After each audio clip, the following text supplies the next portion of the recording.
Clip number 138۔ اس clip میں آپ قرآن پاک کی سورہ آل عمران کی آیت نمبر 120 سے 122 کی تلاوت، ترجمہ قرآن اور تفسیر قرآن صراط الجنان سنیں گے۔ بسم اللہ الرحمن الرحیم۔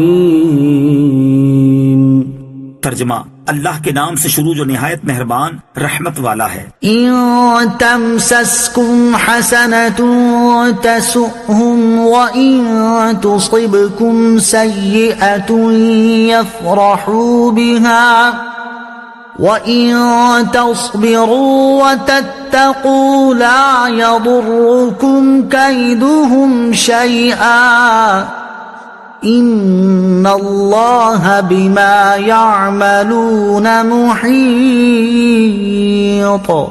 ترجمہ، اگر تمہیں کوئی بھلائی پہنچے تو انہیں برا لگتا ہے، اور اگر تمہیں کوئی برائی پہنچے تو اس پر خوش ہوتے ہیں، اور اگر تم صبر کرو اور تقوی اختیار کرو تو ان کا مکر و فریب تمہارا کچھ نہیں بگاڑ سکے گا، بے شک اللہ ان کے تمام کاموں کو گھیرے میں لیے ہوئے ہے۔ ان تمسسکم حسنۃ تسؤہم، اگر تمہیں کوئی بھلائی پہنچے تو انہیں برا لگتا ہے۔ کفار کی عمومی حالت یہ ہے کہ اگر مسلمانوں کو کوئی بھلائی پہنچے تو انہیں برا لگتا ہے، اور اگر مسلمانوں کو کوئی تکلیف پہنچے تو وہ خوش ہوتے ہیں۔ لہٰذا مسلمانوں کو کافروں سے محبت و دوستی نہیں رکھنی چاہیے۔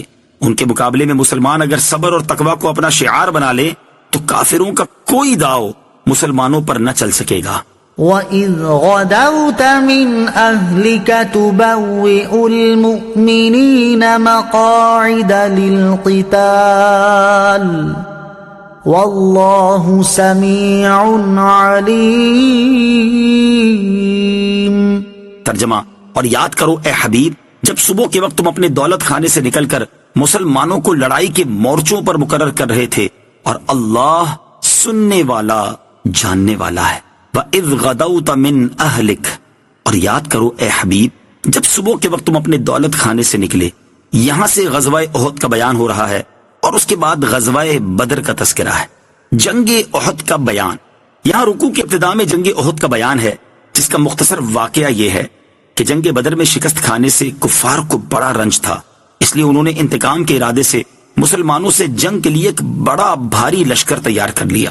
جب سرکار علی وقار صلی اللہ تعالی علیہ وآلہ وسلم کو خبر ملی کہ لشکر کفار احد میں پہنچا ہوا ہے تو آپ صلی اللہ تعالی علیہ وآلہ وسلم نے صحابہ کرام علیہم رضوان سے مشورہ فرمایا۔ اس مشورے میں منافقوں کے سردار عبداللہ بن ابی بن سلول کو بھی بلایا گیا، جو اس سے پہلے کبھی کسی مشورے کے لیے نہیں بلایا گیا تھا۔ اکثر انصار کی اور عبداللہ بن ابی کی یہ رائے تھی کہ حضور سید المرسلین صلی اللہ تعالی علیہ وسلم مدینہ طیبہ میں ہی ٹھہرے رہیں، اور جب کفار یہاں آئیں تب ان سے مقابلہ کیا جائے، اور یہی سرکار دو عالم صلی اللہ تعالی علیہ وسلم کی مرضی تھی۔ لیکن بعض صحابہ کرام کی رائے یہ ہوئی کہ مدینہ طیبہ سے باہر نکل کر لڑنا چاہیے، اور اس پر انہوں نے اصرار کیا۔ سرور کائنات علیہ الصلوۃ والسلام اپنے دولت قدے میں تشریف لے گئے اور اسلحہ زیب تن فرما کر باہر تشریف لائے۔ اب نبی پاک علیہ الصلوۃ والسلام کو دیکھ کر ان صحابہ کو ندامت ہوئی، اور انہوں نے عرض کیا کہ حضور صلی اللہ تعالی علیہ وسلم کو رائے دینا اور اس پر اصرار کرنا ہماری غلطی تھی، اس کو معاف فرمائیے، اور جو آپ علیہ الصلوۃ والسلام کا ارادہ ہو وہی کیجیے، ہم حاضر ہیں۔ نبی پاک علیہ الصلوۃ والسلام نے فرمایا کہ نبی کی شان کے لائق نہیں کہ ہتھیار پہن کر جنگ سے پہلے اتار دے۔ مشرکین 2-3 دن سے احد میں پہنچے ہوئے تھے۔ نبی پاک علیہ الصلوۃ والسلام جمعے کے روز نماز جمعہ کے بعد ایک انصاری کی نماز جنازہ پڑھ کر روانہ ہوئے، اور 15 شوال 3 ہجری بروز اتوار احد میں پہنچے، اور پہاڑ کا ایک درہ جو لشکر اسلام کے پیچھے تھا اس طرف سے اندیشہ تھا کہ کسی وقت دشمن پشت پر سے آ کر حملہ کرے، اس لیے نبی اکرم علیہ الصلوۃ والسلام نے حضرت عبداللہ بن جبیر رضی اللہ تعالیٰ عنہ کو 50 تیر اندازوں کے ساتھ وہاں مقرر فرما دیا کہ اگر دشمن اس طرف سے حملہ آور ہو تو تیروں کے ذریعے اس کا حملہ دفع کر دیا جائے، اور حکم دیا کہ کسی حال میں یہاں سے نہ ہٹنا اور اس جگہ کو نہ چھوڑنا، خواہ فتح ہو یا شکست ہو۔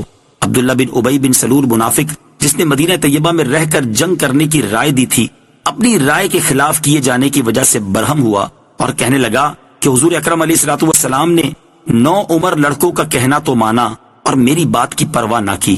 اس عبداللہ بن ابی کے ساتھ 300 منافق تھے، ان سے اس نے کہا کہ جب دشمن لشکر اسلام کے مقابل آ جائے اس وقت بھاگ جانا، تاکہ لشکر اسلام میں ابتری پھیل جائے اور تمہیں دیکھ کر اور لوگ بھی بھاگ نکلیں۔ مسلمانوں کے لشکر کی کل تعداد ان منافقین سمیت 1000 تھی، اور مشرکین 3000 تھے۔ مقابلہ شروع ہوتے ہی عبداللہ بن ابی منافق اپنے 300 منافقوں کو لے کر بھاگ نکلا، حضور اکرم علیہ الصلوۃ والسلام کے 700 صحابہ آپ علیہ الصلوۃ والسلام کے ساتھ رہ گئے. اللہ تعالیٰ نے ان کو ثابت قدم رکھا یہاں تک کہ مشرکین کو شکست ہوئی. مسلمان مشرکوں کے پیچھے بھاگے تو پہاڑی درے پہ موجود صحابہ کرام بھی بھاگتے ہوئے مشرکین کے پیچھے پڑ گئے. اور تاجدار رسالت صلی اللہ تعالی علیہ وآلہ وسلم نے جہاں قائم رہنے کے لیے فرمایا تھا وہاں قائم نہ رہے. اللہ تعالیٰ نے انہیں یہ دکھا دیا کہ بدر میں اللہ اور اس کے رسول صلی اللہ تعالی علیہ وسلم کی فرما برداری کی برکت سے فتح ہوئی تھی، جبکہ یہاں نبی پاک علیہ الصلوۃ والسلام کے حکم کی مخالفت کا نتیجہ یہ ہوا کہ اللہ تعالیٰ نے مشرکین کے دلوں سے رعب و ہیبت دور کر دی اور وہ پلٹ پڑے اور مسلمانوں کو نقصان اٹھانا پڑا. شہنشاہ مدینہ صلی اللہ تعالی علیہ وسلم کے ساتھ ایک جماعت رہ گئی جس میں حضرت ابو بکر، حضرت علی، حضرت عباس، حضرت طلحہ اور حضرت سعد رضی اللہ تعالی عنہم تھے. اسی جنگ میں دندان اقدس شہید ہوئے اور چہرہ اقدس پر زخم آیا. اسی کے متعلق یہ آیت کریمہ نازل ہوئی. إذ هم الطائفتان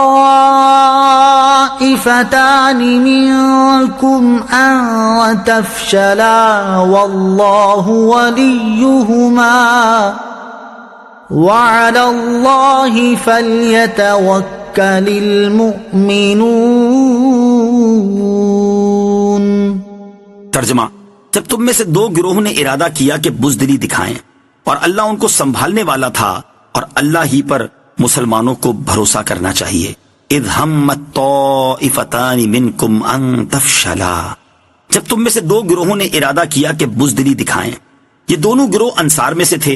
ایک قبیلہ بنی سلمہ جس کا تعلق حضرت سے تھا اور ایک بنی حارثہ جن کا تعلق اوس سے تھا. یہ دونوں لشکر کے بازو تھے. جب عبداللہ بن ابی بن سلول منافق بھاگا تو ان قبیلوں نے بھی واپسی کا ارادہ کیا، لیکن اللہ تعالیٰ نے کرم فرمایا اور انہیں اس سے محفوظ رکھا اور یہ حضور اقدس علیہ الصلوۃ والسلام کے ساتھ ثابت قدم رہے. یہاں اس نعمت و احسان کا ذکر فرمایا ہے. آیت کے آخر میں توکل کی عظمت کو بھی بیان فرمایا. توکل کا مفہوم یہ ہے کہ اپنا کام کسی کے سپرد کر کے اس پر اعتماد کرنا. اللہ تعالیٰ پر توکل کرنے کا مطلب یہ ہے کہ اللہ تعالیٰ کے حقیقی کارساز ہونے کا یقین رکھتے ہوئے اپنے کام اس کے سپرد کر دینا.